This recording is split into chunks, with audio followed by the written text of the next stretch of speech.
Hi అండి, శ్రీస్ కిచెన్కి స్వాగతం. నేను మీ భూషణి. చూడగానే మీకు అర్థమైపోయి ఉంటుంది నేను ఏం చేశాను ఈరోజు. మీరు గెస్ చేసింది కరెక్టేనండి. నేను దీపావళి స్పెషల్గా ఈరోజు నేను బాదుషా రెసిపీ చేసి చూపిస్తున్నాను. మీకు స్వీట్ షాప్ స్టైల్లో చక్కగా రావాలి అంటే బాదుషా నేను చెప్పినట్టు కొలతలతోటి చక్కగా చేసుకోండి. అసలు పర్ఫెక్ట్గా చక్కగా వచ్చేస్తాయి. అలాగే వీడియో ఫస్ట్ నుంచి చివరి వరకు స్కిప్ చేయకుండా చక్కగా చూడండి. అప్పుడే మీకు బాగా అర్థమవుతుంది ఈ బాదుషా ఎలా చేయాలి ఏంటి అనేది. ఇప్పుడు బాదుషాలు చేసుకోవడానికి మనం 1 కప్పు మైదా పిండి తీసుకొని చక్కగా జల్లించుకోవాలి. దీని ముందుగా చూసారా, ఇట్లా చెత్త ఎలా ఉంటే కొంచెం పోతుంది. బాదుషాలు కూడా చక్కగా సాఫ్ట్గా వస్తాయి ఇట్లా జల్లించుకోవడం వల్ల. బేకింగ్ సోడా కూడా ఇందులోనే వేసి జల్లించుకోవాలి.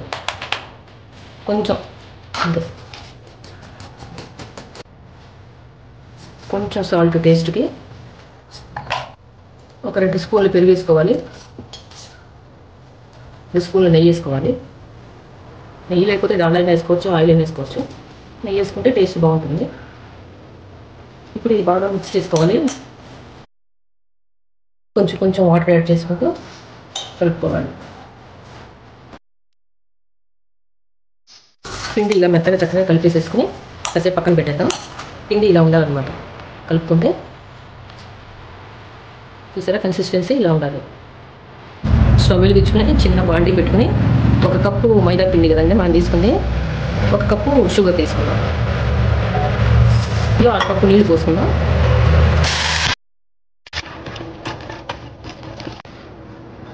బాదుషాలు మంచి కలర్లో కనిపించడానికి మీరు ఇందులో కొంచెం కుంకుమ పువ్వు వేసుకోండి.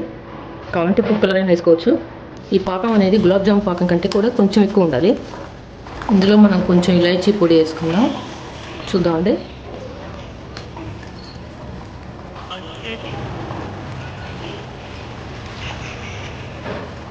ఇలా వస్తే చాలు. కొంచెం తీగ గులాబ్ జామ్ కంటే కొంచెం ఎక్కువ వస్తే చాలు. ఇంకా మనం ఆఫ్ చేసేద్దాం. ఇందులో మనం కొంచెం నిమ్మరసం పిండుకుందాం. ఈ నిమ్మరసం పిండుకోవడం వల్ల ఇది క్రిస్టలైజ్ అవ్వకుండా ఉంటుంది. ఇది వేడి చల్లారకూడదు, అందుకని పక్కన పెట్టేద్దాం. మూత పెట్టేసి చూద్దామండి. పిండి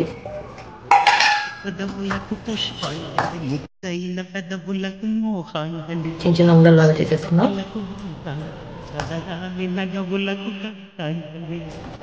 ఇలా అన్ని చిన్న ఉండల్లాగా చేసేసుకుని ఈ బాదుషాలని మనం మైదా పిండితోనే కాక గోధుమ పిండితో కూడా చేసుకోవచ్చండి.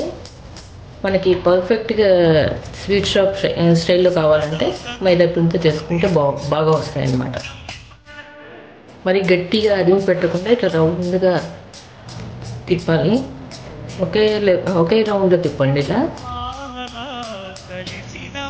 తిప్పేసి ఇలా మధ్యలో గుంట పెట్టేసేయండి.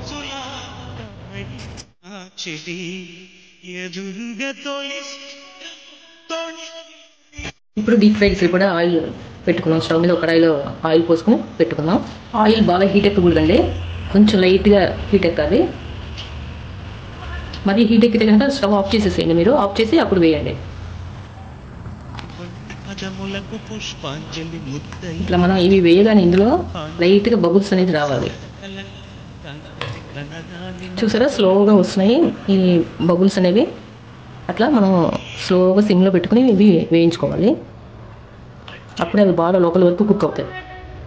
అవి స్లోగా పైకి వస్తాయి అన్నమాట. చూడండి, పైకి వచ్చినాయి కదా, వాటంతట అవి పైకి వచ్చేస్తాయి. చిన్నగా స్లోగా లోపల నుంచి కుక్ అవుతూ ఉంటాయి. ఇవి పైకి వచ్చేంత వరకు వాటిని కదిలించుకోకండి.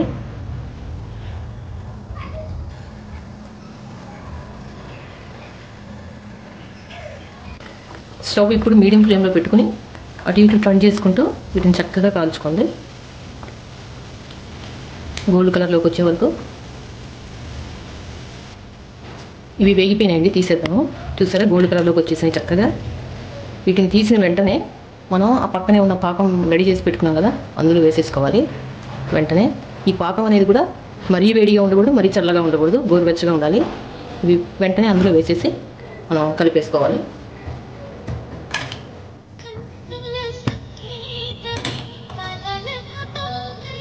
ఒక 5 నిమిషాలు ఇందులో ఇలా ఉంచేయాలి, బాగా నానిపోతుంది. ఈ లోపల మనం ఆయిల్ హీట్ ఎక్కింది కదా, ఈ స్టవ్ ఆఫ్ చేసేసేయండి. అంత వేడిగా ఉంటే బాదుషాలు వేయగానే మాడిపోతాయి. అందుకని స్టవ్ ఆఫ్ చేసేయండి ఒక నిమిషం.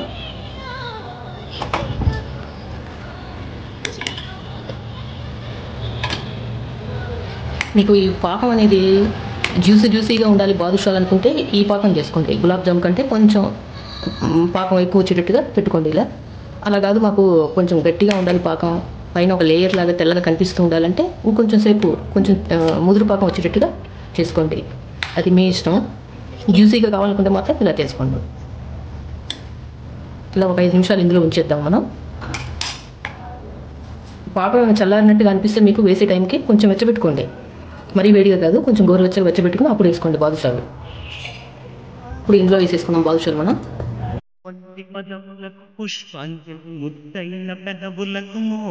అవి స్లోగా పైకి వచ్చిన తర్వాత మనం స్టవ్ ఆన్ చేసుకుందాం.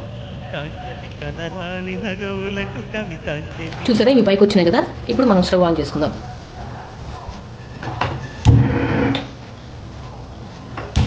ఇదిగోండి 5 మినిట్స్ దాటిపోయింది, ఇంక తీసేసాను పాకంలోంచి. ఇవి కూడా బాగా వేగిపోయినాయండి, తీసేద్దాం. ఇంకా స్టవ్ ఆఫ్ చేసేద్దాం.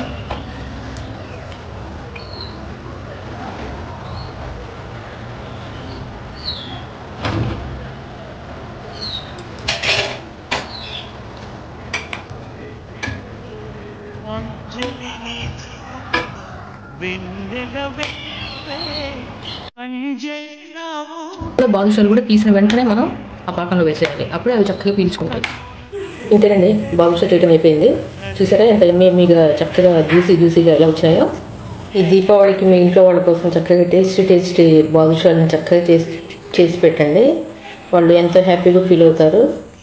మీరు కూడా ఇవి తప్పకుండా ట్రై చేసి ఎలా వచ్చాయో నాకు కామెంట్ సెక్షన్లో కామెంట్ చేయండి తప్పకుండా. ఈ వీడియో మీకు నచ్చినట్లయితే లైక్ చేయండి, షేర్ చేయండి మీ ఫ్రెండ్స్ అందరికీ, రిలేటివ్స్ అందరికీ. మరిన్ని టేస్టీ రెసిపీస్ కోసం నా ఛానల్ని సబ్స్క్రైబ్ చేసుకోండి. Thanks for watching. బాయ్ అండి. నేను మీకు చూపిస్తాను చూడండి ఎంత జ్యూసీగా ఎంత బాగా వచ్చినాయో. చూసారా చాలా పర్ఫెక్ట్గా ఎంత చక్కగా వచ్చాయో.